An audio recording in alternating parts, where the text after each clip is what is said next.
हरियाणा से गोरक्षा बजरंग फोर्स के राष्ट्रीय अध्यक्ष बिट्टू बजरंगी हमारे साथ हैं। आखिर उस दिन लोनी के अंदर जिस तरह के प्रकरण हुआ, जिस तरह से कलश यात्रा को रोका गया, रामचरितमानस को खंडित करने की कोशिश की गई, विधायक के कपड़े फाड़ दिए गए, महिलाओं पर लाठीचार्ज हुआ, उस चीज को कैसे देखते हैं सर? किस तरह देखते हैं? ये वही लोनी है जहां पर रामचरितमानस को खंडित होने से बार बार यहाँ के विधायक ने बचाया।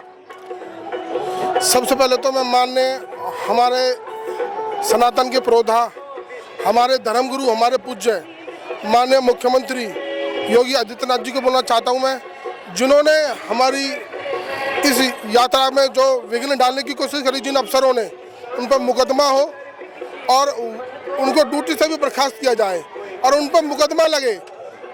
आगे से कोई राक्षस प्रवृत्ति का आदमी ऐसी घटना को अंजाम ना दे। धर्म सबका बराबर, लेकिन कोई हमारे धर्म को कमजोर करने की कोशिश करे, वो हम हिंदू समाज बर्दाश्त नहीं करेंगे। उसी के लिए मैं अपने भाई नंदकिशोर गुर्जर जी को समर्थन देने आया। 13 तारीख को हजारों की संख्या में हमारे फरदाबाद हरियाणा से पूरा गोरक्षदल भाई के साथ है। ये भाई की बात नहीं है, ये सनातन की बात है। भाई विधायक होंगे, लेकिन ये एक अब सनातनी की आवाज़ बन गए हैं। जो सनातन के लिए काम करेगा, हिंदू समाज उसको सपोर्ट करेगा और हिंदू समाज के लिए जो काम करेगा उसको सराह को ऊपर रखेगा। आखिर कारण क्या मानते हैं, क्यों रामचरितमानस की जो कलश यात्रा थी वो रोकी गई? क्या अधिकारी यहाँ के किसी पार्टी के दबाव में काम करते हैं? ये जी ऐसा है, इनको ना पुरानी आदतें लगी पड़ी अफसर को। जो अफसर क्या बताऊं, जो पिछली पार्टी के जो नेता थे वो भ्रष्टाचार में लिप्त रहते थे।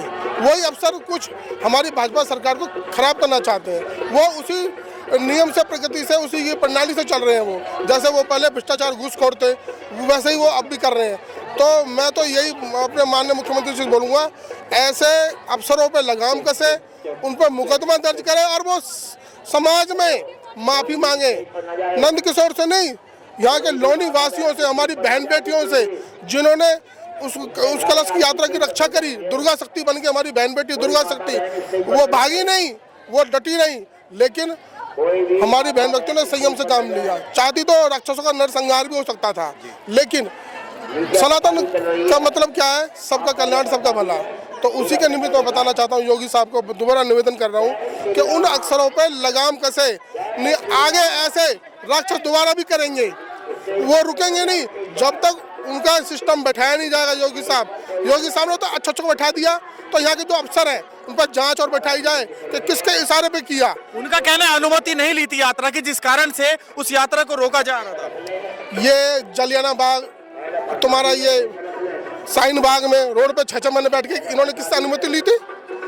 एक दिन की यात्रा थी, क्या पहाड़ टूट गया? ये पत्थर बरसा रहे थे, ये लाठीचार्ज कर रहे थे, बहन बेटी कलश लेके चल रही है। बड़ी दिक्कत आ गई। ये कोई आगजनी थोड़ी नहीं कर रहे थे। राम की यात्रा के लिए 4 घंटे अगर हो रही थी, क्या दिक्कत थी? उन्होंने जानबूझ के हमारे नंदकिशोर भाई को, सनातन धर्म को नीचा दिखाने के लिए और योगी सरकार को बदनाम करने के लिए कि हम ऐसा काम करेंगे ताकि भाजपा के खिलाफ माहौल जाए। लेकिन योगी साहब सब पर नजर रख रहे हैं, सबको सीधा करेंगे। क्या ऐसे में क्या उपाय है? क्या आंदोलन जो था वो समाप्त हो गया यहाँ के अधिकारियों के? आंदोलन समाप्त नहीं, हमारे संत महात्माओं ने अभी घोषणा करी है, 13 तारीख को मोदी जी के साथ पास जाएंगे। सनातन सरकार है, सनातन राज्य है, जो हिंदू हित की बात करेगा वही देश पर राज करेगा और हमारी सुनी जाएगी और उन अफसरों को माफी मांगनी ही पड़ेगी। चलिए, बहुत बहुत धन्यवाद। ये थे मेरे साथ बिट्टू बजरंगी, जिन्होंने साफ तौर पर कह दिया कि आज ही जहां पर एक और मंच से संतों ने एक ऐलान कर दिया कि 13 तारीख को देश के प्रधानमंत्री नरेंद्र मोदी के सामने ये बात रखी जाएगी, जिससे कि सनातन धर्म की रक्षा लगातार बनी रहे। लोनी से अपने सहयोगी के साथ भोला वर्मा, न्यूज़, नमस्कार।